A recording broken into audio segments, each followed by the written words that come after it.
গাজায় গণহত্যার দায়ে নেতানিয়াহুর বিরুদ্ধে গ্রেফতারি পরোয়ানা জারি করায় যুক্তরাষ্ট্রের নতুন পদক্ষেপ। আন্তর্জাতিক অপরাধ আদালতের উপর নিষেধাজ্ঞা বিল পাস প্রতিনিধি পরিষদে।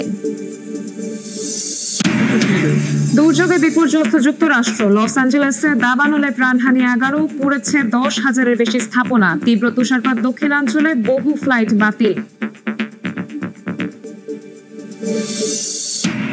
ঘুষ দেওয়ার মামলায় দোষী হয়েও নিঃশর্ত মুক্তি পেলেন ডোনাল্ড ট্রাম্প। মার্কিন আদালতের ঐতিহাসিক রায়। দণ্ডিত অপরাধী হিসেবে বসতে যাচ্ছেন যুক্তরাষ্ট্রের মসনদে। ট্রাম্পের বিরুদ্ধে ইউরোপকে বিভক্ত করার অভিযোগ জার্মানির। ঐক্যর ডাক। ক্ষমতার শেষ সময়ে ইউক্রেনকে $50 কোটি সামরিক সহায়তার ঘোষণা বাইডেনের। চীন তাইওয়ান উত্তেজনা। অত্যাধুনিক যুদ্ধ জাহাজ দিয়ে সাবমেরিন বিরোধী মহড়া চালালো তাইপে। প্যাট্রিয়ট 3 অ্যান্টি মিসাইল সিস্টেম প্রদর্শন।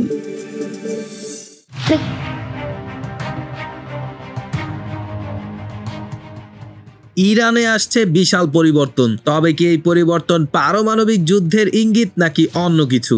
গত 200 বছরের বেশি সময় ধরে ইরানের রাজধানী হওয়ার মর্যাদা ধরে রেখেছিল তেহরান। তবে এবার হয়তো শহরটি হারাতে যাচ্ছে সেই শ্রেষ্ঠত্বের মুকুট। তেহরান থেকে সরিয়ে মাকরানের দক্ষিণ উপকূলীয় অঞ্চলে রাজধানী স্থাপনের কথা বিবেচনা করছে ইরান সরকার। সম্প্রতি এক সংবাদ সম্মেলনে এমন তথ্যই জানিয়েছে ইরান। সিরিয়ায় পুরনো মিত্র বাশার আল আসাদের পতন, ইসরায়েলের তৎপরতা বৃদ্ধি এবং ট্রাম্পের শাসনামল শুরুর মতো অনেক ঘটনাবহুল সময়ে কেন আবার সামনে আসলো ইরানের রাজধানী স্থানান্তরের বিষয়? মধ্যপ্রাচ্যে পরমাণু যুদ্ধের প্রস্তুতি হিসাবেই কি নেওয়া হচ্ছে এমন সিদ্ধান্ত? গত কয়েক দশক ধরেই পশ্চিমা মদতপুষ্ট ইসরায়েলকে ঠেকানোর পাশাপাশি নিজেদের প্রভাব বজায় রাখার উদ্দেশ্যে শক্তিশালী আঞ্চলিক নেটওয়ার্ক তৈরি করেছে ইরান। 1979 সালের ইসলামী বিপ্লবের পর থেকে বরাবরই নিজেদের ক্ষমতা বৃদ্ধির দিকে মনোযোগী ছিল খামেনির দেশ। এরই ধারাবাহিকতায় ইরানের প্রতি আমেরিকার নতুন প্রেসিডেন্টের মনোভাব কেমন হবে সেটা নিয়েও চলছে এখন হিসাব নিকাশ। এমন পরিস্থিতিতেই রাজধানী সরিয়ে নেওয়ার সরকারি সিদ্ধান্তের খবর উস্কে দিয়েছে নানা রকম গুঞ্জন। তবে ইরান সরকারের মুখপাত্র জানিয়েছেন, রাজধানী স্থানান্তরের পিছনে ভূ রাজনীতি নয়, রয়েছে অন্য এক কারণ। রাজধানী স্থানান্তরের পেছনে মূলত কৌশলগত অর্থনৈতিক সুবিধার উপর জোর দিচ্ছেন ইরান সরকারের কর্মকর্তারা। পরিবেশগত চাপ ও পানির ঘাটতি মোকাবেলার জন্যই মূলত তেহরান থেকে মাকরান অঞ্চলে সরানো হচ্ছে রাজধানী। তবে এই সিদ্ধান্ত বাস্তবায়নে যে বিশাল পরিমাণ আর্থিক ও লজিস্টিক সহায়তা প্রয়োজন হবে সেটা নিয়েও উদ্বেগ প্রকাশ করতে দেখা গেছে সমালোচকদের। কিন্তু এসব ভাবনা উপেক্ষা করে মাকরানের সমুদ্র ভিত্তিক অর্থনীতি গড়ে তোলার বিষয়ে যাচাই বাছাইয়ের কাজ শুরু করেছে দেশটির বর্তমান সরকার। ইসলামী বিপ্লবের পর থেকে রাজধানী স্থানান্তরের বিষয়ে নানা সময়ে দাবি উঠেছে ইরানের। এমনকি সাবেক প্রেসিডেন্ট আহমাদিনেজাদ সহ পূর্ববর্তী প্রশাসনগুলোর পক্ষ থেকেও নেওয়া হয়েছিল নানা রকম পরিকল্পনা, যা পরবর্তীতে আর আর্থিক সীমাবদ্ধতা ও রাজনৈতিক জটিলতায় আলোর মুখ দেখেনি। এদিকে মাকরানের রাজধানী সরাতে শুরু করলে এর জেরে ইরানকে নিতে হবে বিপুল পরিমাণ অর্থনৈতিক চাপ। তাই এমন বোঝা বহনে ঠিক কতটা সক্ষমতা রয়েছে তেহরানের, এখন আয়াতুল্লাহ খামেনির জন্য সেটাই হবে সবচেয়ে বড় পরীক্ষা। গাজায় গণহত্যার দায়ে ইসরায়েলি প্রধানমন্ত্রীর বিরুদ্ধে গ্রেফতারি পরোয়ানা জারি করা আন্তর্জাতিক অপরাধ আদালতের উপর নিষেধাজ্ঞা বিল পাশ করেছে যুক্তরাষ্ট্রের হাউস অব রিপ্রেজেন্টেটিভ। এদিকে নুসইরাত ও দেইর আল বালা সহ বেশ কয়েকটি স্থানে হামলা চালিয়েছে নেতানিয়াহু বাহিনী। গেল একদিনে ইসরায়েলি হামলায় প্রাণ গেছে 22 ফিলিস্তিনির। অন্যদিকে গাজায় সংঘাত না থামা পর্যন্ত লোহিত সাগরে হামলা বন্ধ হবে না বলে হুঁশিয়ারি দিয়েছে হাউথি বিদ্রোহীরা।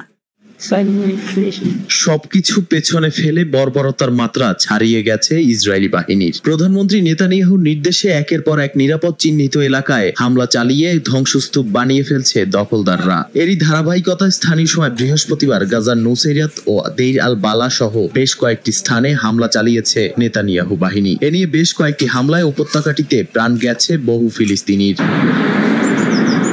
এর মধ্যেই গাজায় গণহত্যার দায়ে ইসরায়েলি প্রধানমন্ত্রীর বিরুদ্ধে গ্রেপ্তারি পরোয়ানা জারি করা আন্তর্জাতিক অপরাধ আদালতের ওপর নিষেধাজ্ঞা বিল পাশ করল যুক্তরাষ্ট্রের হাউস অব রিপ্রেজেন্টেটিভস। এতে ক্ষোভ প্রকাশ করেছে বেশ কয়েকটি দেশ। এছাড়াও এক কংগ্রেস ওম্যান বলেছেন, নতুন প্রশাসন এসে যুদ্ধ বন্ধ কিংবা মূল্যস্ফীতি হ্রাস নয়, বরং আইসিসির ওপর নিষেধাজ্ঞা দিতে ব্যস্ত হয়ে পড়েছে। এদিকে নিজ দেশে এখনো তোপের মুখে প্রধানমন্ত্রী নেতানিয়াহু। গাজায় অনতি বিলম্বে যুদ্ধ বন্ধ করে জিম্মি মুক্তির দাবিতে ইসরায়েলের রাস্তায় বিক্ষোভ করেন শত শত বাসিন্দা। নিজ দলের নেতাকর্মীরাও নেতানিয়াহুর পদত্যাগের দাবি তুলেছেন। এদিকে গাজায় হামলা বন্ধ না হওয়া পর্যন্ত লোহিত সাগরে হামলা বন্ধ হবে না বলে হুঁশিয়ারি দিয়েছে হাউথি বিদ্রোহী। এরই জেরে একের পর এক হামলা চালিয়ে যাচ্ছে ইসরায়েলের বিভিন্ন জাহাজ ও দেশটির গুরুত্বপূর্ণ স্থাপনা লক্ষ্য করে। ক্ষমতার শেষ সময়ে এসে ইউক্রেনকে পুনরায় সামরিক সহায়তার ঘোষণা দিয়েছে বাইডেন প্রশাসন। আসন্ন শান্তি আলোচনার আগে দেশটিকে শক্তিশালী অবস্থানে রাখার লক্ষ্যে বাইডেন প্রশাসন এমন পদক্ষেপ নিয়েছে বলে মত বিশ্লেষকদের। অন্যদিকে পুতিনের সঙ্গে বৈঠকের পরিকল্পনা করছে নবনির্বাচিত মার্কিন প্রেসিডেন্ট ডোনাল্ড ট্রাম্প। রাশিয়া এবং ইউক্রেনের মধ্যে সংঘাত দিন দিন আরও তীব্র হচ্ছে। বৃহস্পতিবার রাশিয়ার প্রতিরক্ষা মন্ত্রণালয় জানায়, ইউক্রেনের সামরিক বিমান ঘাঁটি, ড্রোন তৈরির কারখানা এবং গোলাবারুদ ডিপো ধ্বংস করে দিয়েছে রুশ সেনারা। সেই সঙ্গে রাশিয়ার আকাশ প্রতিরক্ষা ব্যবস্থা ইউক্রেনের বেশ কয়েকটি ড্রোন এবং রকেট ভূপাতিত করেছে বলেও দাবি তাদের। অন্যদিকে ইউক্রেনের সশস্ত্র বাহিনীর প্রধান জানান, রাশিয়ার একাধিক আক্রমণ প্রতিহত করেছে তাদের সেনারা। খার্কিভ, পোক্রোভস্ক এবং কুরোখোভ এলাকায় 100টিরও বেশি সংঘর্ষ হয়েছে বলেও জানানো হয়। নবনির্বাচিত মার্কিন প্রেসিডেন্ট ডোনাল্ড ট্রাম্পের ক্ষমতা গ্রহণের আগ মুহূর্তে তুমুল এই সংঘাতকে গুরুত্বের সঙ্গে বিবেচনা করছেন বিশ্লেষকরা। তারা বলছেন, শান্তি আলোচনার আগেই যত বেশি সম্ভব এলাকা দখল করতে মরিয়া দুই পক্ষ। এর মধ্যেই ক্ষমতার শেষ সময়ে এসেও ইউক্রেনের প্রতি দায়বদ্ধতার প্রমাণ দিতে মরিয়া বাইডেন প্রশাসন। বৃহস্পতিবার মার্কিন প্রতিরক্ষা মন্ত্রী লয়েড অস্টিন ইউক্রেনকে আবারও সামরিক সহায়তা দেওয়ার ঘোষণা দেন। জার্মানির রামস্টেইন বিমান ঘাঁটিতে একটি অনুষ্ঠানে তিনি জানান, প্রেসিডেন্টের ক্ষমতা বলে 50 কোটি মার্কিন ডলারের এই সহায়তা প্যাকেজে ইউক্রেনকে আকাশ প্রতিরক্ষা ব্যবস্থা, আকাশ থেকে ভূমিতে নিক্ষেপণযোগ্য ক্ষেপণাস্ত্র, অত্যাধুনিক F-16 যুদ্ধ বিমানের প্রয়োজনীয় সরঞ্জাম দেবে পেন্টাগন। এছাড়াও যুক্তরাষ্ট্রের নেতৃত্বে ইউক্রেনকে সমর্থন দেয়া 30টিরও বেশি দেশ 12,600 কোটি ডলারের বেশি সহায়তার প্রতিশ্রুতি দিয়েছে বলেও জানান অস্টিন।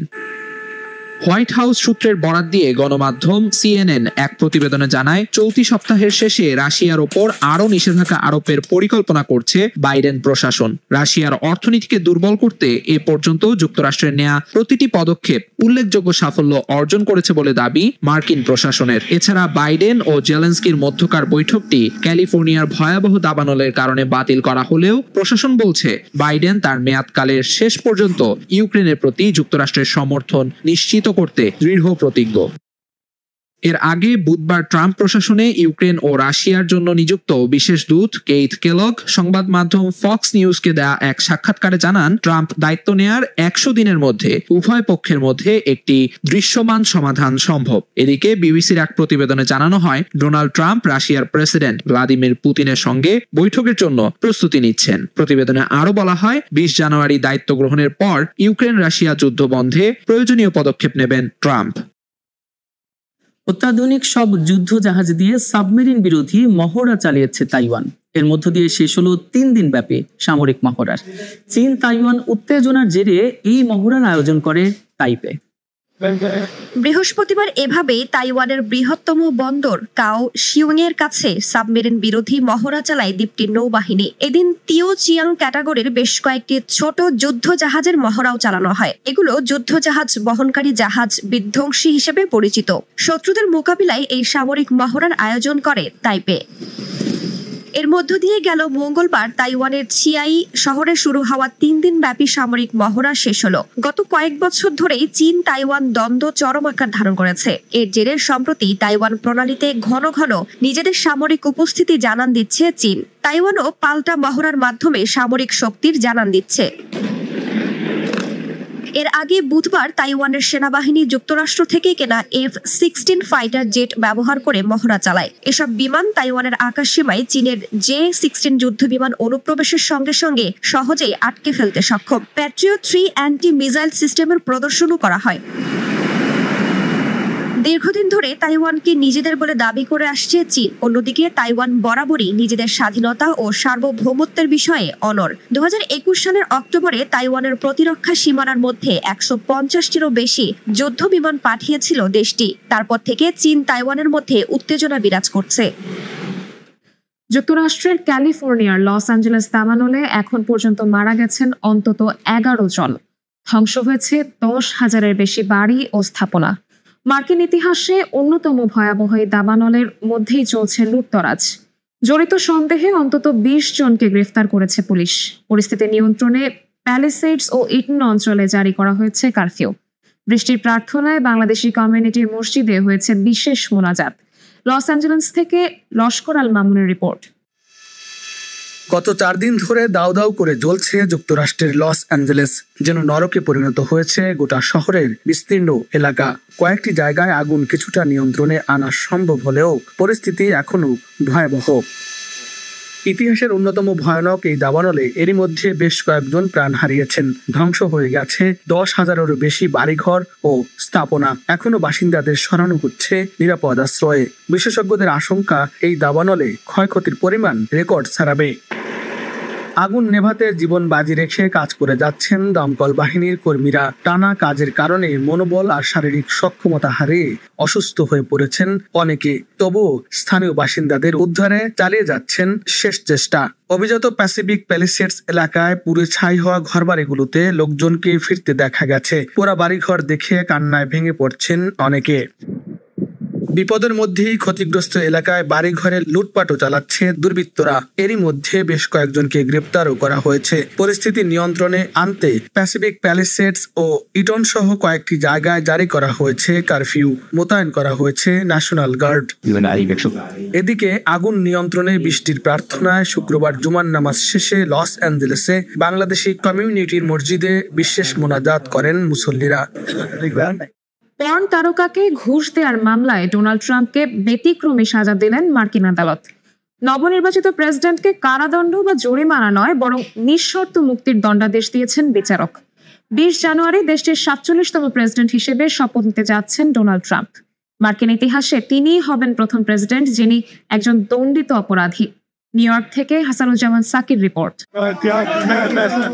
2016 সালে মার্কিন প্রেসিডেন্ট নির্বাচনের আগে যৌন সম্পর্কের বিষয়ে মুখ না খুলতে পর্নো তারকা স্টর্মি ড্যানিয়েলসকে $1,30,000 ঘুষ দেন ডোনাল্ড ট্রাম্প। বিষয়টি অস্বীকার করলেও নিজের পক্ষে তথ্য প্রমাণ উপস্থাপনে ব্যর্থ হন ট্রাম্প। এর জেরে গেল বছরের মে মাসে নিউ ইয়র্কের অপরাধ আদালতে দোষী সাব্যস্ত হন তিনি।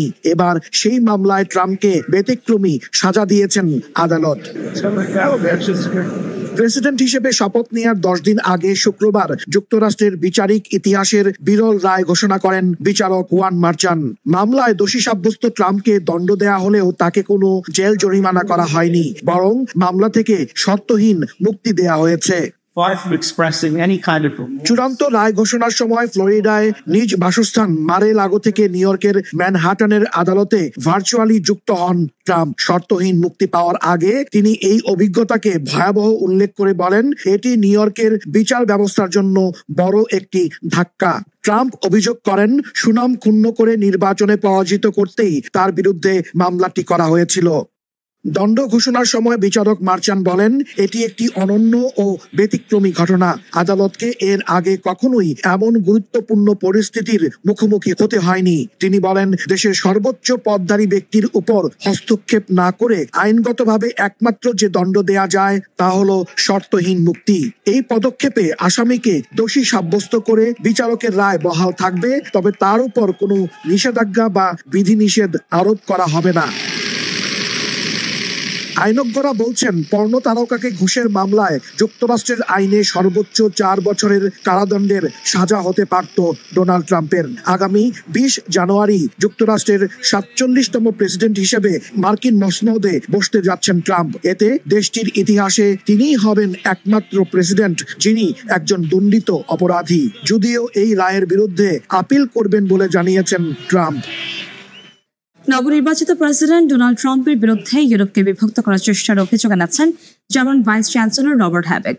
পরিস্থিতি মোকাবেলায় ইউরোপের সব দেশকে এক থাকার আহ্বান জানান তিনি। পানামা খালের নিয়ন্ত্রণ, গ্রিনল্যান্ড দখল কিংবা কানাডাকে যুক্ত করে যুক্তরাষ্ট্রের সম্প্রসারণ নীতি বাস্তবায়নে মরিয়া হয়ে উঠেছেন নবনির্বাচিত মার্কিন প্রেসিডেন্ট ডোনাল্ড ট্রাম্প। ট্রাম্পের এ ধরনের সিদ্ধান্তে ফুঁসে উঠেছে অঞ্চলগুলোর বাসিন্দারা। এরই মধ্যে গ্রিনল্যান্ড হস্তান্তরে ট্রাম্পের প্রস্তাবের তীব্র বিরোধিতা জানিয়ে পাশে দাঁড়িয়েছে ইউরোপের দেশগুলো।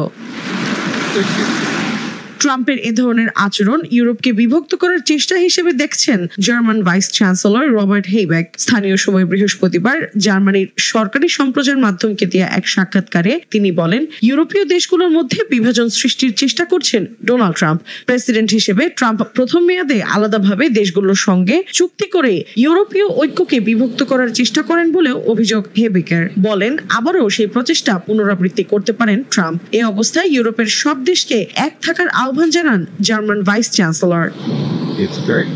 এর আগে ডেনমার্কের স্বায়ত্তশাসিত অঞ্চল গ্রিনল্যান্ড দখল করতে সামরিক শক্তি প্রয়োগের হুমকি প্রত্যাহার না করায় ডোনাল্ড ট্রাম্পকে সতর্ক করে জার্মানি। এ বিষয়ে জার্মান চ্যান্সেলর ওলাফ শলজ বলেন, সীমানার অখণ্ডতার নীতি প্রতিটি দেশের ক্ষেত্রেই প্রযোজ্য, তা খুব ছোট বা খুব শক্তিশালী দেশই হোক না কেন। তিনি আরো বলেন, জার্মানিকে রক্ষার জন্য সবচেয়ে গুরুত্বপূর্ণ হাতিয়ার পশ্চিমা সামরিক জোট ন্যাটো এবং আটলান্টিক মহাসাগর উপকূলীয় দেশগুলোর সম্পর্ক। গত মঙ্গলবার গ্রিনল্যান্ড নিয়ন্ত্রণে নেওয়ার বিষয়ে নিজের অনড় অবস্থানের কথা জানিয়ে ট্রাম্প বলেন, আর্কটিক দ্বীপটি যুক্তরাষ্ট্রের জাতীয় ও অর্থনৈতিক নিরাপত্তার জন্য গুরুত্বপূর্ণ। জবাবে ড্যানিশ প্রশাসন জানায়, গ্রিনল্যান্ড ডেনমার্কের অংশ থাকা অবস্থায় যুক্তরাষ্ট্রের এই স্বপ্ন কখনোই বাস্তবে রূপ নেওয়া সম্ভব নয়। তবে গ্রিনল্যান্ড কখনো স্বাধীন দেশ হিসেবে আত্মপ্রকাশ করলে সেক্ষেত্রে দেশটির জনগণই যুক্তরাষ্ট্রের অংশ হবে কিনা সে সিদ্ধান্ত নিতে পারবে।